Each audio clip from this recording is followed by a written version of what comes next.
चीज़ें आज हम लोगों को पढ़नी है, ठीक है। तो कल हम लोग नेहरू पे आ गए थे, नेहरू की काफ़ी चीज़ें हम लोग कर रहे थे। हमने ये कल बात की थी कि किस तरह नेहरू एरा हमारे लिए ज़रूरी है और नेहरू एरा में क्या क्या हुआ। तो नेहरू जी को समझने से पहले उस समय के देश के बारे में पता होना चाहिए, उस समय इस इंडिया के अंदर क्या हो रहा था, वर्ल्ड में क्या हो रहा था और उससे किस तरीके से हमारा इंटरनेशनल रिलेशन बनेगा या बिगड़ेगा। तो इन चीज़ों को आगे बढ़ाने से पहले हमें आज ये पता होना चाहिए कि किस तरीके से हम इन चीज़ों को रेगुलेट करेंगे। तो देखिए, जब वर्ल्ड वॉर खत्म हुआ, जब विश्व युद्ध खत्म हुआ, उस समय देश बहुत अलग तरीके से बना हुआ था। क्या बना हुआ था? Post war division of the world was formalized by the two international military alliances, United Nation led NATO and Soviet led Warsaw pact. दो ऐसे ऑर्गेनाइजेशन उस समय आ गए थे पिक्चर में, जिसमें से पहले का नाम था नाटो। पहला ऑर्गेनाइजेशन जो था बेटा, वो क्या बोल रहा था, वो था नाटो, जो आपको सारी चीजें बता रहा था, ठीक है। पहला आपका नाटो था और दूसरा था वॉर्सो पैक्ट। देखिए, इनकी डिटेल्स हमें नहीं पढ़नी, हम ये नहीं कह रहे हैं कि डिटेल्स के बारे में हमें पता होना चाहिए, बट हमको ये जरूर पता होना चाहिए कि दो ऑर्गेनाइजेशन काम कर रहे थे, एक नाटो कर रहा था, एक वॉर्सो पैक्ट कर रहा था। दो ऑर्गेनाइजेशन बन चुके, एक साइड अमेरिका खड़ा है, अमेरिका कह रहा है आप हमारे साथ जुड़ो, नाटो में जुड़ो, हमारे साथ रहो, हम वर्ल्ड को शांत करेंगे। उधर सोवियत यूनियन कह रहा है हम शांत करेंगे। यहाँ पर इश्यूज क्या है, सोवियत यूनियन और अमेरिका दोनों बहुत अच्छे मित्र थे वर्ल्ड वॉर 2 में, दोनों एक दूसरे का साथ दे रहे थे, प्रॉपर मैनर में काम कर रहे थे। अचानक से गेम क्या हुआ कि सीक्रेटली अमेरिका ने प्लान किया जापान पे न्यूक्लियर वेपन डालने का, ठीक। अब रशिया को इस बात से क्या बुरा लगा, रशिया ने कहा कि भाई देखो, ये मान लो जापान है, मैं यहां बैठा हूं, तुम यहां बैठे हो, यहां से ऐसे ऐसे ट्रैवल करके आके यहां बम गिरा रहे हो अपनी वाहवाही में, तो मुझे बता दे यहीं से गिरा देते। तो इन्होंने कहा अगर वॉर में हम लोग मिलकर लड़ रहे हैं तो खुद को सुपीरियर दिखाने के लिए, वर्ल्ड में पहला न्यूक्लियर वेपन डाल के इतिहास बनाने के लिए तुम ही अकेले बैठे थे, हम काहे हैं फिर यहाँ। तो यहाँ पे क्या हुआ, वर्ल्ड वॉर तो खत्म हो गया, पर वर्ल्ड वॉर में सबसे बड़ा इंपैक्ट जिसने डाला वो डाला अमेरिका के न्यूक्लियर अटैक ने। अगर वो उस टाइम पे वो एटॉमिक बम ना फेंकते और जापान सरेंडर ना करता, शायद वर्ल्ड वॉर की पिक्चर कुछ और होती। अब यहाँ से क्या हुआ कि जो सोवियत यूनियन जो सबसे बड़ी पावर माना जाता था, उसकी पावर को हमने डाउनफॉल की तरफ लाना स्टार्ट किया। तो आज भी जो यूएसएसआर है वो क्या देखता है, कोल्ड वॉर एरा कब स्टार्ट हुआ, वर्ल्ड वॉर खत्म होते। क्यों? क्योंकि रशिया अपने आप को कमतर नहीं आंक रहा था और यूएस से अपने आप को बढ़ाने की कोशिश कर रहा था। तो ये दोनों आपस में लड़ने लगे। जब ये दोनों आपस में लड़ने लगे तो दुनिया को एक चॉइस दी गई। दुनिया को क्या चॉइस दी गई? दुनिया के बच्चों ये चॉइस दी गई कि या तो अमेरिका या सोवियत यूनियन। भाई दो ही ऑप्शन दिए गए, या तो आप अमेरिका के साथ जुड़ जाइए या सोवियत यूनियन के साथ जुड़ जाइए। अच्छा, जिंदगी में जरूरी नहीं है कि जो आपको चॉइसेस मिले आप उन्हीं को फॉलो करें। कभी कभार क्या होता है, इंडिया जो थी वो अपनी जिंदगी में बहुत आगे बढ़ी, उसने कहा कि भाई हम चॉइसेस क्यों सुने, दो ही चॉइसेस थोड़े ना है, एक और होती है, सी डी भी होती है, इनमें से दोनों नन ऑफ द अबव। तो उसने डी चूज कर लिया, none of the above job. तो इंडिया अपनी लाइफ की अपनी चॉइसेस चूज करने के लिए तैयार था उस सिनेरियो में, जिस सिनेरियो में सच में अगर वो किसी का साथ देता, अगर वो नाटो का साथ देता तो अमेरिका को प्लीज करता और रशिया को नाराज करता। अगर रशिया का साथ देता तो रशिया को प्लीज करता, वेस्टर्न विंग्स को नाराज करता। तो कहीं ना कहीं इंडिया ने समझ लिया कि अभी हम आजाद हुए, अभी हमारे पास अदर चैलेंजेस भी हैं। हमारे पास सिर्फ यही थोड़े ना है कि हम अमेरिका को देखें, हम रशिया को देखें और उनके साथ बैठ के खुश हो जाएं। कह रहे हैं हम अभी आज़ाद हुए हैं, हमें मुश्किल से 1 साल नहीं हुआ ठीक से आज़ाद हुए, और तुम लोग क्या तो हमारे से जुड़ जाओ। यहाँ हमारे पास खाने की नहीं है, या हमारे देश के अंदर पता नहीं क्या क्या हो रहा है, और तुम कह रहे हो हम तुम्हारे साथ जुड़ जाए। तो उन्होंने कहा भाई ये राइट टाइम नहीं है हम किसी को ऐड ऑन करें या किसी को बाहर निकाले। तो उन्होंने कहा भाई मेरे पास टाइम नहीं है अभी जुड़ने का। तो ये दोनों पैक्ट जब घूम रहे थे तो इंडिया इनसे पहले सतर्क हो गया, सबसे पहले इससे प्रॉपरली अलर्ट हो गया। इसने कहा भाई ये दोनों चीजें मेरे काम की नहीं है, तो मैं इनको नहीं मानूंगा। अब एक और चीज हुई, जो यूरोप है, जो यूरोप आपको दिखता है, यूरोपियन कॉन्टिनेंट छोटा सा है, और यूरोपियन कॉन्टिनेंट बहुत बड़ा नहीं है, बट यूरोप भी आपस में बट रहा था। एक वहां पे इमेजिनरी लाइन चल रही थी जिसको बोला जाता है द आयरन कर्टन। ये वर्ड याद रखना, अगर कभी प्री में पूछा जाए, iron curtain is related to the imaginary line between European nations. Europe के अंदर ही बंटवारा हो रहा है। वर्ल्ड वॉर के बाद यूरोप आपस में बट रहा है, कोई कह रहे हैं कि हम सोवियत यूनियन को मानेंगे, कोई कह रहा है हम अमेरिका को मानेंगे, ठीक। तो इनके अंदर भी आंतरिक रूप से बंटवारा चल रहा है। इस बंटवारे को सोवियत यूनियन ने क्या बोला है, आयरन कर्टन। तो ये आयरन कर्टन क्या कर रहा है, इमेजिनरी बाउंड्री थी यूरोप में, वहां पे 2 सेपरेट एरियाज फॉर्म हो गए थे वर्ल्ड वॉर के बाद 1945 में, और ये कब तक चलते रहे, 1991 तक, ठीक। 1945 से 1991 तक इमेजिनरी लाइन एक और आपकी क्रिएट हुई और ये कांस्टेंट चलती रही, इसको भी हम नहीं बदल पाए। हम इसको भी कांस्टेंट चलाते रहे पर इसको चेंज हम नहीं कर पाए। अब यहाँ पर बात आती है कि भाई अगर कुछ ऐसा चल रहा है तो सोवियत यूनियन ब्लॉक ने खुद ही कहा था सैटेलाइट स्टेट जो उससे दूर हैं उनसे ओपन कॉन्टैक्ट रखने के लिए, सब कुछ करने के लिए। तो यहाँ पे दो थे, एक सोवियत यूनियन कंट्रोल्ड एरियाज थे और दूसरे वो एरियाज थे जिन्हें सोवियत यूनियन कंट्रोल नहीं कर रहा। भाई सोवियत यूनियन यूरोप के कुछ एरियाज को कंट्रोल कर रहा है, कुछ एरियाज को सोवियत यूनियन कंट्रोल नहीं कर रहा। बेटा फैन ऑन करोगे, ये ब्लिंक करे तो ठीक, नहीं करे तो कोई बात नहीं। एसी चल रहा है, हमें भी गर्मी लग रही है थोड़ी बहुत, बट थोड़ी देर में ठंडा जाओगे तुम लोग। तो यहाँ पर सोवियत यूनियन की जो बात है, सोवियत यूनियन दोनों पार्ट्स में ध्यान दे रहा है। वो क्या कर रहा है, जो उसके कंट्रोल्ड एरिया उनको भी देख रहा है, जो नॉन कंट्रोल्ड है उनको भी रेगुलेट करने की कोशिश कर। अच्छा, नॉन कंट्रोल्ड एरियाज को रेगुलेट करने का क्या तरीका है? कोई ना कोई तो तरीका ढूंढोगे ना। अगर मान लो हम सब में से किसी एक से हमारी लड़ाई चल रही है ना, और वो बगल वाली लाइब्रेरी को पसंद कर रहा है, दी ग्रेट स्टूडेंट लाइब्रेरी।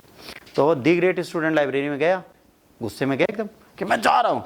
उसको बाद में पता चला कि 15 दिन और बचे हैं, वो अंतिम सांसें गिन रही है। एक्चुअली वो 1 महीने पहले बंद हो जाती, पर उसकी सिक्योरिटी मालिक ने वापस नहीं दी। तो उसने कहा 1 महीने सिक्योरिटी बची, 1 महीने और तुम चला लो, पर हम पैसा वापस नहीं देंगे। वही तिवारी जैसा निकला ये भी। तो तिवारी जी को तो हमने खाली कर दिया था, इन्होंने कहा हम पूरा वसूल के जाएंगे। तो क्या अब ये नाराज होके तो एक बंदा चला गया यहाँ से, अब हम उसे मनाएं कैसे? तो हमें पता था कि वहां से उसे वापस आना है तो हम मनाएंगे नहीं। बट अगर वो चल रही हो और वो सर्विसेज दे रही हो तो हम इसको कैसे बुलाएंगे? बेटा तुम आ जाओ, लंच में तुम्हें एक रसगुल्ला फ्री देंगे, बेटा तुम्हारे सर के ऊपर एक एसी लगा देंगे जो पोर्टेबल होगा, तुम्हारे साथ घूमेगा, बेटा तुम्हें घर छोड़ने जाने के लिए व्यक्तिगत ड्राइवर होगा। क्या लालच देना पड़ेगा ना। तो सोवियत यूनियन अलग लालच दे रही है, अमेरिका अलग लालच दे रही है, तुम हमारे साथ जुड़ोगे, हमारे ग्रुप में रहोगे, हम तुम प्रोटेक्ट करेंगे। जो यूक्रेन के साथ एक्चुअली उन्होंने किया, नाटो में जुड़ जाओ, तुम पर कोई अटैक नहीं कर पाएगा। उन्होंने कहा हैं, कह रहे हैं हाँ। अच्छा, यूक्रेन को क्या लगा, ना जुड़े तो भी ये साथ देंगे, साइन किए बिना तुम कूद गए आग में। फिर अमेरिका ने कहा यार फायर एक्सटिंग्विशर लेने में गया था, तुम पहले आग में कैसे कूद गए? कूद गए तो चलो, पहले साइन करना चाहिए। किसी जिम्मेदारी को उठाने के लिए आपको पहले सिग्नेटरी बनना है। आप सिग्नेटरी बने नहीं, आप पहले लड़ने लगे। एक अब यहां पे ये इशू है। इसके बाद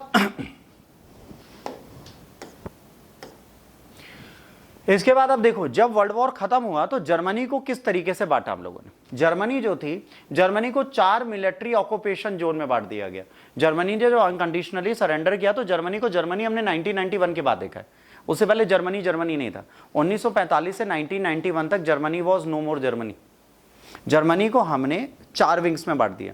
अब वो 4 लोग कंट्रोल कर रहे, ठीक है। ये वर्ल्ड वॉर के बाद कोई नहीं पड़ा था, ये आईआर का पार्ट है। अब यहाँ पे क्या क्या वर्ल्ड वॉर था, इसको बोलते हैं, है ना, पोस्टडैम कॉन्फ्रेंस हुई, जिसमें इसके बारे में बात हुई। जोन बांटे गए, अमेरिका, ब्रिटिश, फ्रांस, है ना, ये टूटल जर्मनी रख रहा था, सोवियत यूनियन बाकी जर्मनी रख रहा था, जो ईस्टर्न फ्रंट था। एक वेस्टर्न फ्रंट हो गया। वेस्ट में कौन कौन है? अमेरिका है, ब्रिटेन है, फ्रांस है। और ईस्ट में कौन है? ईस्ट में सोवियत यूनियन है। इन्होंने जर्मनी को बांट लिया। अब जर्मनी बांटी तो जर्मनी की कैपिटल थी जिसका नाम था बर्लिन, आज भी वही है। तो बर्लिन भी बांटी गई, एक बर्लिन ईस्टर्न हो गई, एक बर्लिन वेस्टर्न हो गई। अब यहां पे क्या होगा, यहां पर 2 गुट एक ही कंट्री के अंदर बैठ के लड़ रहे। उन्होंने कहा हम लड़ेंगे, आपको जो करना है करे, अपन लड़ेगा साला। अब वो लोग लड़ रहे हैं आपस में बैठ के, उनको लड़ाई के छोड़ के और कोई फाका ही नहीं मिल रहा। अब इनकी लड़ाई के चक्कर में क्या हो रहा है, जब इन्होंने किया तो अब सोवियत यूनियन जोन जो है वो 4 पावर अथॉरिटीज के बीच में, अमेरिका फ्रांस अलग सेक्टर लेके बैठे हैं, सोवियत यूनियन अलग लेके बैठा है। तो एक वेस्ट बर्लिन एरिया हो गया, एक ईस्ट बर्लिन एरिया हो गया, एक उत्तरी बर्लिन होगा, एक पूर्वी बर्लिन होगा। पूर्वी बर्लिन किसके पास होगा? रशिया के पास, जो सोवियत यूनियन था उस टाइम पे। बाकी तीनों जोन में कौन होगा? 3 कंट्रीज मिलके। तो कहीं ना कहीं जर्मनी जो यूरोप का एक क्षेत्र है, वहां पर भी पावर क्लैशेस चल रही। अब यहां पे सुपीरियरिटी की वॉर स्टार्ट हो गई। सुपीरियर कैसे बनोगे? सुपीरियर आप तब बनोगे जब आप अदर नेशंस पे ध्यान दोगे। जब आप क्या करोगे? अदर नेशंस पे ध्यान दोगे, अदर नेशंस को रेगुलेट करोगे, उनके साथ मिलके चलोगे। एग्जांपल समझो, मान लो अमेरिका ताकतवर लग रहा है, अमेरिका बहुत बड़ा पावर नेशन दिख रहा है सबको, तो लोग किसकी तरफ अट्रैक्ट होंगे? अमेरिका की तरफ। अगर उसी टाइम पे रशिया स्पेस वॉर जीत जाए, रशिया अपने न्यूक्लियर वेपन्स बढ़ा ले, रशिया अपनी मिलिट्री पावर बढ़ा ले, रशिया का कंट्रोलिंग जोन बढ़ जाए, रशिया इकोनॉमिकली गेन कर जाए, तो क्या होगा? कंट्री उसकी तरफ इन्फ्लुएंस होगी।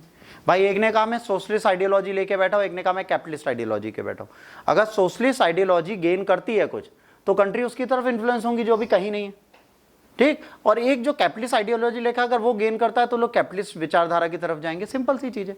दो विचारधाराएं बाजार में अगर घूम रही हैं तो जिसमें ज्यादा लाभ होगा उसी में तो जाओगे, तीसरा ऑप्शन है ही नहीं हमारे पास। अब ये था कंडीशन, देख लीजिए जर्मनी को जिस तरह बांटा गया, सुंदर सुशील जर्मनी बन गया। देखिए कितना बड़ा सोवियत को मिला। ये जो ग्रीन वाला है ये सारा किसके पास था? सोवियत के पास। ये फ्रांस ने लिया, ब्रिटिश ने, अमेरिका ने, इन सब ने अपने अपने पार्ट को डिवाइड कर लिया और सब ने अपने अपने पास रख लिया। अब ये रखने से कोई नुकसान थोड़े ना है कि हम कहेंगे कि नहीं तुमने बहुत गलत किया। बिल्कुल गलत नहीं किया, आप रखो, हमें कोई प्रॉब्लम नहीं। बट इसके रखने के चक्कर में पावर क्लैश स्टार्ट हो गए, और जो पावर क्लैश स्टार्ट हुई है बहुत लंबे समय तक चलती रही। ठीक अब वर्ल्ड वॉर जब खत्म हुआ तो दो सुपर पावर दिखी, क्योंकि याद रखना वर्ल्ड वॉर तब तक नहीं खत्म होता जब तक दो देश आपस में नहीं जुड़ते। सबसे पहले कौन जुड़ा? Soviet union. सोवियत यूनियन नहीं जुड़ता अगर जर्मनी गलती ना करता उन पर अटैक करने की। उनकी रशियन आर्मी ने इनको भगा तो दिया। अच्छा, जर्मनी की गलती क्या थी? रशिया पे अटैक करने से पहले वेदर फोरकास्ट देख लेना चाहिए, क्योंकि रशिया का टेम्परेचर -20-25 एवरेज रहता है। -20-25 एवरेज रहता है, और जब हम क्लास लेते हैं और लाइट चली जाती है यहाँ के एवरेज टेम्परेचर 30-35 रहता है। तो सोचिए 70 डिग्री का अंतर आता है। ठीक, अब वहाँ लड़ने चले जाए, हम इस गर्मी में बैठे हैं, अचानक से हम यही शर्ट पहन के लड़ने चले जाएं तो जर्मनी लड़ने से पहले हार जाएगी। एग्जैक्टली वही वर्ल्ड वॉर 2 में हुआ। अच्छा, सोवियत यूनियन ने पहले से जर्मनी से पैक्ट साइन किया था कि हम अपनी टेरिटरी गेन करें, तुम अपनी करो, हम दोनों एक दूसरे से नहीं लड़ेंगे। ठीक है, वो लेनिन साहब अलग बैठे, कोई लड़ना नहीं चाहता था। बट जब जर्मनी ने अटैक कर दिया तो सोवियत यूनियन ने कहा अच्छा हम भी लड़ेंगे यार तुमसे, चलो लड़ाई करते। अब ये लड़ रहे हैं। अब जापान ने क्या गलती कर दी उसी टाइम पे? जापान ने क्या किया बच्चों? जापान उस टाइम पे पर्टिकुलरली लड़ने चला गया। आप लोग फैन ऑन कर लो, कोई बात नहीं, हम देख लें। जर्मनी से वो पर्टिकुलरली लड़ने गया। वो कैसे गया, ध्यान से समझिएगा। जापान के पास फ्यूल आता था और फ्यूल से वो अटैक कर रहा है सबके पास। तो यूएसए के प्रेसिडेंट ने पूछा कि भाई इनको फ्यूल कौन सप्लाई कर रहे हैं जो ये इतने प्लेन उड़ा रहे हैं? तो अमेरिका ने कहा सर हम लोग। तो कह रहे अरे हम ही लोग फ्यूल देते हैं और हमारे को मार रहे हैं। कह रहे बुलाओ इनके फॉरेन मिनिस्टर को। फॉरेन मिनिस्टर को जापान ने भेजा अमेरिका में, क्या करने के लिए? बातचीत करने के लिए। और इसी समय अमेरिका ने, उनका एक नेवल बेस था जिसका नाम था पर्ल हार्बर। फॉरेन मिनिस्टर बैठा अमेरिका में और पर्ल हार्बर उड़ा दिया जापान ने। उनका फॉरेन मिनिस्टर नेगोशिएट करा, यार तेल दो हमें बहुत काम है, और इधर उनके प्लेन जाके उड़ाया पूरा पर्ल हार्बर। सोचिए, कोई डर नहीं था, मिनिस्टर मर जाए कोई दिक्कत नहीं, हमको उड़ा डालेंगे। अब ये इन्होंने पर्टिकुलर कंडीशन क्रिएट कर दी। जब ये पर्ल हार्बर पर अटैक हुआ और यहां पर चीजें बदली, तो इस पर्ल हार्बर के अटैक के बाद अमेरिका को वॉर में मजबूरी में कूदना पड़ा। फर्स्ट वर्ल्ड वॉर के टाइम पर ऐसा हुआ था, अमेरिका का बहुत ज्यादा फाइनेंशियल लॉस हुआ था, तो वो दोबारा नहीं चाहता था कि वो वर्ल्ड वॉर में कूदे। बट जो सिचुएशन बनी, जो क्राइटेरिया बनी, उसके बाद ये डिसाइड किया गया कि नहीं, अब अगर वर्ल्ड वॉर होगी और हम नहीं कूदेंगे। बट जैसे ही जापान ने भी अटैक करना स्टार्ट कर दिया, और अभी डायरेक्ट अटैक नहीं हुआ अमेरिका पे, पर्ल हार्बर के बाद डायरेक्ट अटैक ऑन अमेरिका हो गया। अब अमेरिका को अपनी गुडविल बचानी थी तो वो वर्ल्ड वॉर में कूद गया। तो ये दो पावर जब वर्ल्ड वॉर में कूदी, जैसे ये दोनों कूदी हैं, वर्ल्ड वॉर का रिजल्ट जो अभी तक यूरोप के अगेंस्ट जा रहा था, ब्रिटेन हार रहे थे, वो जीतने लगे अचानक से। तो यूरोपियन नेशंस को क्या दिखा? यूरोपियन नेशन को दिखा कि अगर ये दोनों पावर हमारे साथ हैं तो हम वर्ल्ड में हर सिचुएशन में जीत सकते हैं। अगर ये पावर हमारे पास नहीं है तो हम कहीं पे भी जीत नहीं सकते। हमको ये समझ के चलना पड़ेगा। लोगों के दिमाग में ये चीज भरी गई। तो अब दो पोल बन गए, एक यूएस वाला, एक यूएसएसआर वाला। ये दोनों ऐसे पावर पोल हैं जो बहुत स्ट्रेंथन रहेंगे। बोलो यार जो है कि बाहर जाके बात करें, यहीं से बोलो कि बेटा क्लास चली है, बाहर बात कर ले। ठीक, अब यहां पे जो पावर पोल्स बने वो प्रॉपर मैनर में काम कर रहे हैं। फिर जर्मनी डिवाइड हुआ, आप सबको पता है जर्मनी के डिवीजन से भी बहुत हुआ। जो लॉसेस हुए जब वर्ल्ड वॉर हुआ तो उसके बाद जो फाइनेंशियल लॉसेस थे उनको कवर करना बड़ा मुश्किल था। इस वर्ल्ड वॉर के बाद एक और चीज हुई सबसे इंपॉर्टेंट, ये क्या हुई? अभी तक हम क्या कर रहे थे? अभी तक हम लोग पावर के लिए लड़ रहे थे, अब हम इकोनॉमिक जोन के लिए लड़ेंगे। इकोनॉमी में क्या होगा? गुड एंड सर्विसेज कौन अच्छी देता है? अच्छा, गुड एंड सर्विसेज अच्छी देने में अमेरिका ने एट पार पा लिया यूएसएसआर को। तो कहीं ना कहीं इकोनॉमिकल गेन अमेरिका का ज्यादा हो गया, रशिया का वीकेंड रह गया। जब रशिया यहां पर इकोनॉमिकली गेन में डाउन जाएगी, डिफेंस आपका बहुत अच्छा हो, कोई दिक्कत नहीं, बड़ा करेगा आप ट्रेड एंड कॉमर्स ही ना हो, आप फॉरेन गुड्स में अच्छे हो ही ना, आपका फॉरेक्स बढ़े ना, तो भविष्य की जो लड़ाई है उसमें आप पीछे होते चले जाओगे। अब इनका पिछड़ना स्टार्ट होगा, अब ये लॉसेस में जाएंगे। क्यों जाएंगे? क्योंकि अभी तक जो लड़ने का इनका वे था वो अब निगेटिव एस्पेक्ट में आना स्टार्ट होगा। अब वर्ल्ड वॉर में क्या क्या हुआ? वर्ल्ड वॉर के बाद सबसे पहले rise of two super power, दो महाशक्तियां आई, सोवियत यूनियन, ठीक है, और उसके बाद America. Creation of United nation, United nation बना इसलिए कि यूनाइटेड नेशन बनाने की मुहिम यूएसएसआर ने नहीं चलाई, ध्यान रखना। यूनाइटेड नेशन बनाने की आइडियोलॉजी भी अमेरिका ने बनाई। उन्होंने कहा विश्व को एक ऐसा लीग ऑफ नेशन नहीं चाहिए, ऐसा यूनाइटेड नेशन ऑर्गेनाइजेशन चाहिए जो पूरी दुनिया को बांध के रखे और युद्ध की स्थिति दोबारा ना बन पाए। और heads of two United Nation की 2024 चल रहा है और 1945 से जोड़ लो, 75-76 साल हो गए होंगे, नहीं हुए? 75-76 साल में कोई वॉर नहीं हो रही, विश्व युद्ध टाइप की छोटी मोटी वॉर तो चलती रहती है, मैंने तुम्हें मारा, तुमने मुझे मारा, ये चल रहा है। ये विश्व युद्ध जैसी स्थिति नहीं बन पा रही। विश्व युद्ध जैसी स्थिति क्यों नहीं बन पा रही? क्योंकि कोई भी नेशन दूसरे नेशन के सपोर्ट में डायरेक्टली नहीं खड़ा हो रहा है। इनडायरेक्टली खड़े होने का मतलब है बायलैटरल ट्रेड चलता है, बायलैटरल वॉर चल रही है, तुम लड़ो हम लड़े। आज WWF देखने के हम लोग आदी हैं, हम क्या करते हैं, दो लोगों को लड़ाते हैं, बाहर से कमेंट्री कर रहे थे, और ये पटका, ये मारा, ये कुर्सी लेके हथौड़ा पड़ा, खोपड़ी फटी, ये चल रहा है आज। क्यों? क्योंकि जो यूनाइटेड नेशन है उसमें क्लियरली कुछ रूल्स है, कुछ रेगुलेशंस है, अगर उन्हें कोई वायलेट करता है तो उस पर सैंक्शंस लग जाते हैं। अब यहां से क्या हुआ, यूनाइटेड नेशन जब बना तो इंडिया ने ओपन हैंडेडली इसको सपोर्ट किया। जितने इंटरनेशनल ऑर्गेनाइजेशन बन रहे थे उनमें सबसे अच्छा उसे यूएन लगा, यूनाइटेड नेशन जनरल असेंबली भी बहुत अच्छी लगी, तो इंडिया उनके साथ तुरंत जुड़ा। सबसे पहले इंडिया आज़ादी के बाद कॉमनवेल्थ में जुड़ता है, उसके बाद यूनाइटेड नेशन के हर ऑर्गेनाइजेशन में जुड़ना स्टार्ट करता है, ठीक। इसके बाद डीकॉलोनाइजेशन स्टार्ट हो गया। दूसरे विश्व युद्ध में एक ही बात की गई थी, हम कॉलोनीज नहीं रखेंगे, उपनिवेशवाद का समापन। तो भारत आजाद हुआ, अदर नेशन आजाद हुए। उसके बाद क्या हुआ, जब इनकी आजादी मिली तो उसके बाद एक और अप्रोच बना कि भाई अगर हम आजाद हुए हैं तो अब हमारा अल्लाह का पर्पस क्या है, हम वो देश जो आज भी कॉलोनीज है उनको आजाद करें। तो इंडिया का पहला प्रोस्पेक्ट था जो गुलाम है उनको आजाद करें। तो इंडिया अभी सुपर पावर है नहीं ना, उसको मतलब है कि कौन कितने ताकत में है और कहां बैठ रहा है। उसने कहा हम जाएं वहां खुश है, अब हमारी चिंता ना करें, हमें क्या डिसाइड करना है वो हम खुद डिसाइड करेंगे, आप उसके लिए कोई नहीं होते। तो उन्होंने अपना डिसीजन खुद लेना था। उसके बाद क्या हुआ, न्यूक्लियर वॉरफेयर स्टार्ट हो गया। जैसे मैंने आपको बोला था कि जब जापान पे पहला एटॉमिक अटैक कर दिया गया तो अब यूएसएसआर को भी अपनी पावर बढ़ानी है। तो यूएसएसआर अपनी पावर कैसे बढ़ाएगा? यूएसएसआर को अपनी पावर बढ़ाने के लिए दो चीजें चाहिए आज की डेट में। उसको भी अपनी स्ट्रेंथ इतनी स्ट्रांग करनी है कि कल को कोई देख पाए और वो कहे कि ये कमजोर देश नहीं है। अब यहीं पे 1945 से 1991 तक एक सिंपल सा लॉजिक बेटा बन गया, वो ये बन गया आज 1945 से लेकर 1991 तक बच्चों आपस में लोग लड़ने लगे। और आपस में कैसे लड़ने लगे? खतरनाक तरीके से लड़ने लगे। इन्होंने इधर बम बनाए, उन्होंने इधर बम बनाए। इन्होंने कहा हम चंदा पे जाएंगे, या रशिया ने कहा हम भी चंदा पे जाएंगे। उन्होंने कहा हम अपना इंटरनेशनल मिशन बनाएंगे, कह रहे हम भी बनाएंगे। मतलब जो एक करता था दूसरा उसी को कॉपी करता था। स्पेस वॉर इसी टाइम पे स्टार्ट हुई, न्यूक्लियर वेपन वॉर इसी टाइम पे स्टार्ट हुई। अब ये क्या है, इस समय पर जो सिनेरियो बन रहा है वो वर्ल्ड को बैलेंस करने के लिए नहीं बन रहा, वर्ल्ड में ताकतवर बनने के लिए बन रहा है। समझिएगा, आईआर का पहला फेज जो है, who is more strong in this world, who is not stable की बात ही नहीं चले, अभी चल रहा ताकतवर कौन है।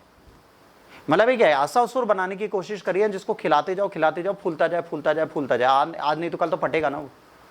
वही चीज अमेरिका और इन्होंने की। 1991 में यह शांत होती है डिसइंटीग्रेशन ऑफ यूएसएसआर के साथ, जब यूएसएसआर आपस में अंदर ही से टूट जाता है। क्यों टूट जाता है? क्योंकि दूसरे को नीचा दिखाने के चक्कर में उन्होंने अपने ट्रेड एंड कॉमर्स पे ध्यान नहीं दिया, अपने डेवलपमेंट पे ध्यान नहीं दिया, वो वेपन्स वॉर में घुसते रहे। इस चक्कर में एक टाइम आया जब यूएसएसआर डिसइंटीग्रेट होना स्टार्ट हो गया, ठीक। दो पोल से एक पोल आ गया, और तब से आज तक रशिया कोशिश कर रहा है कि हम फिर से फर्स्ट पोल बन जाए, बट वो अभी बन नहीं पा रहा, ठीक। इसके बाद अब इंडिया के पास बहुत सारी प्रॉब्लम्स थी। अब इंडिया की प्रॉब्लम्स की हम बात करते हैं। जब देश आजाद हुआ तो इंडिया को क्या प्रॉब्लम थी? भारत जब आजाद हुआ तो सबसे पहले हम आर्थिक रूप से समृद्ध नहीं थे। आर्थिक रूप से समृद्ध नहीं थे बेटा, इसका सिंपल सा मतलब क्या हुआ, हमारा देश जब आजाद हुआ तो भारत को दो भागों में बांट दिया गया, एक वेस्ट पाकिस्तान, एक ईस्ट पाकिस्तान, ठीक है, एक पूर्वी पाकिस्तान, एक पश्चिमी पाकिस्तान। पूर्वी पाकिस्तान को 1971 के बाद हमने बांग्लादेश बना दिया, पर पश्चिमी पाकिस्तान आज भी पाकिस्तान जिंदाबाद, पाकिस्तान अमर रहे के नारे लगाता रहता, ठीक। अब यहां पर बात है भारत का जो सबसे ज्यादा फर्टाइल एरिया था, जहां पे इंडस्ट्रीज थी, जैसे राइस हो गया, ठीक है, शुगर केन हो गया, जूट हो गया, कॉटन टेक्सटाइल्स हो गए, वो सारी कहाँ चली गई? दोनों पाकिस्तानों में। इंडिया का ट्रेड एंड कॉमर्स सेटल नहीं हो पाया, जो हमारे पक्के स्टेट्स थे उनको ग्रोथ देके हमने बाहर कर दिया।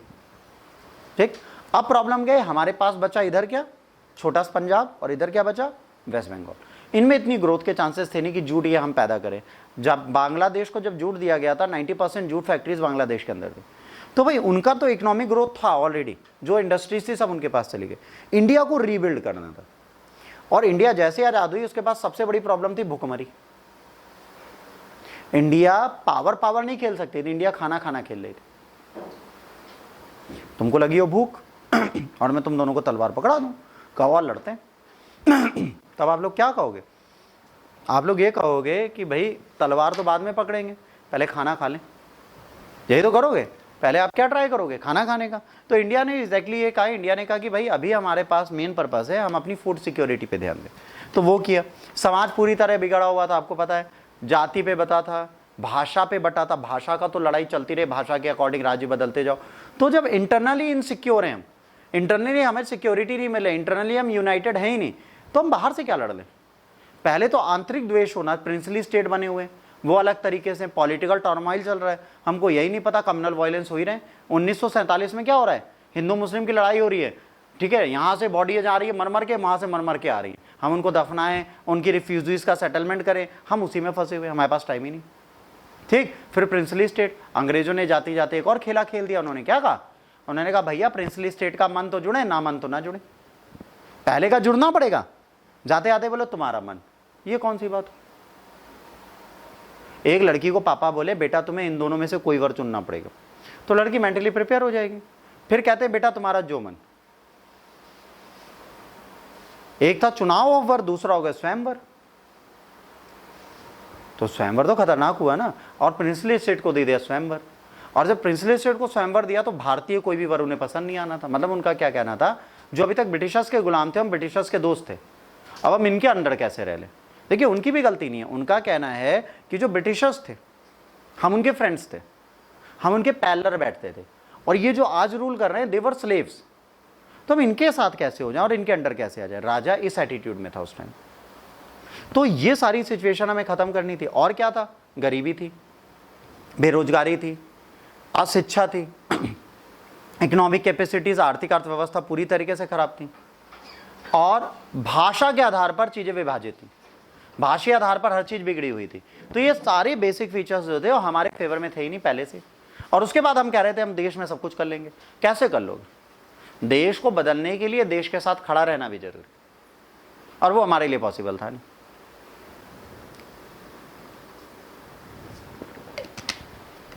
यहां तक कोई डाउट?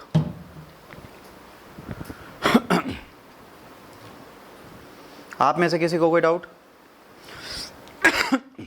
कोई डाउट है तो प्लीज पूछ लीजिए, फिर आगे चलो।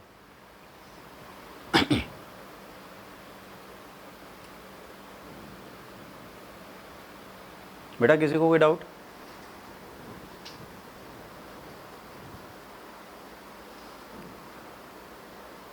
ये फ्लिकरिंग पता नहीं किस चीज की हो रही है, अभी खुद नहीं समझ में आ रहा। अभी तक कैमरा सही चल रहा था, 3-4 दिनों से फ्लिकरिंग है।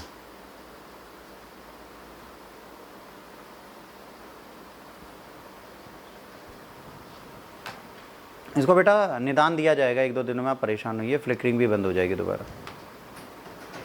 किस चीज़ की है ये हम ढूंढते हैं समय निकाल के, फिर से हम ही कैमरे पे खेलना पड़ता है, हम ही खेलेंगे। अब भारत कुछ इस तरीके का भारत था। जब हमारा देश आज़ाद हुआ है तो भारत एक्चुअली ये भारत था। भारत में कहीं राजपूताना था, कहीं जम्मू कश्मीर था, है ना। अब आपको दिखाते हैं,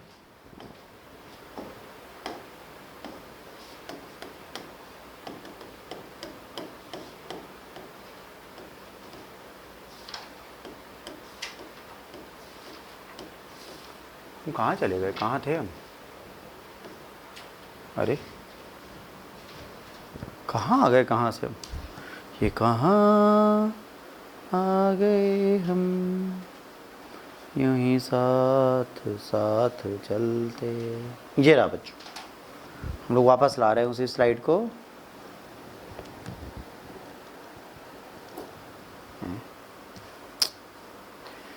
क्या हो रहा है?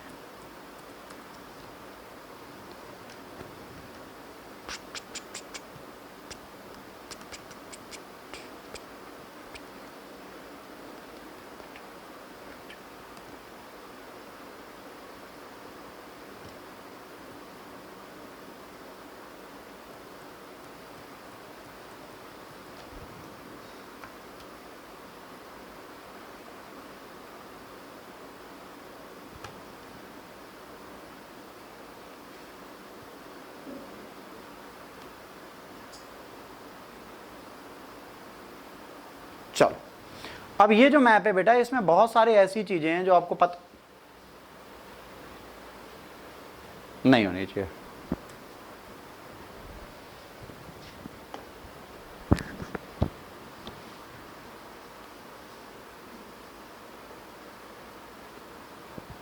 तुम सब लोग एकदम दीवार से चिपक जाओ, वहीं पंखा है, धीरे धीरे पीछे होते जा रहे हो।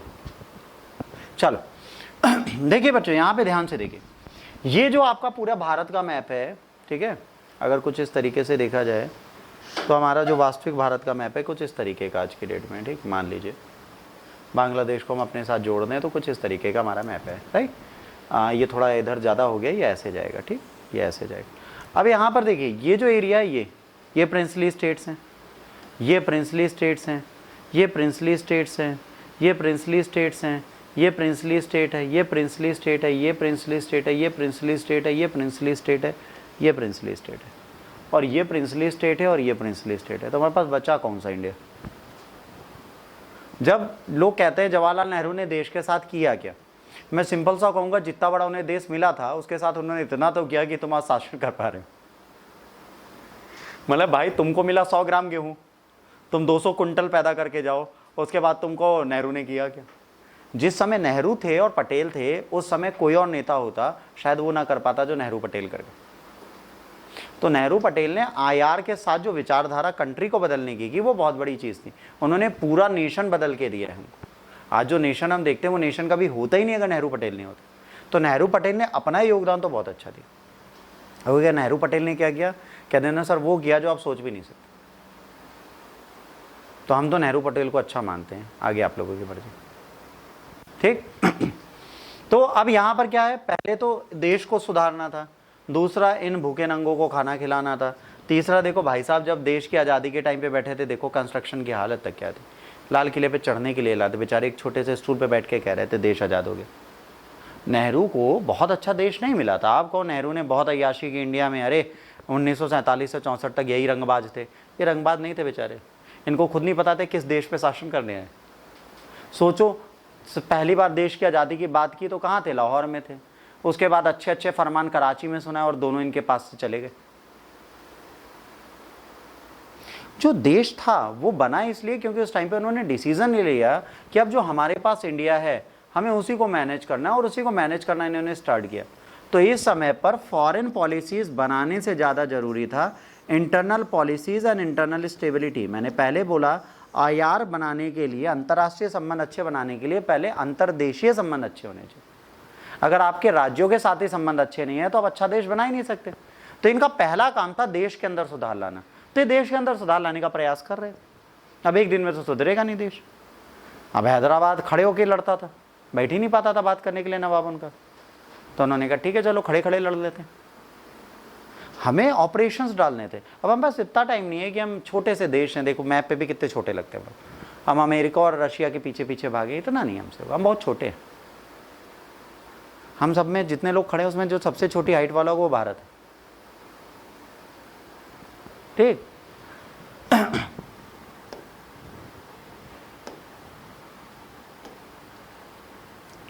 अब यहाँ पर क्या चीज़ें हैं बेटा, यहाँ पर सबसे इंपॉर्टेंट चीज़ थी कि इंडिया को हमने किस तरीके से बदला और इंडिया के साथ हमने क्या क्या किया और इंडिया क्यों आईआर को बनाने में इतना डेल हुआ। देखिए, इंडिया जब रूल कर रहा था और इंडिया जब फ्री हुआ तो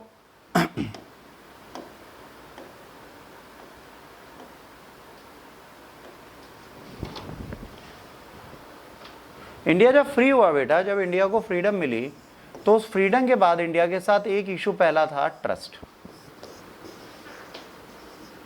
इंडिया आज़ाद होने के बाद अपना विकास तो करना चाहता था, विकास अपनी शर्तों पे करना चाहता था। इंडिया ये चाहता था कि हम अपना डेवलपमेंट अपनी शर्तों पे करें। और इंडिया ने पहले क्या किया था, फॉरेन पावर्स को इंडिया के अंदर ट्रेड करने के लिए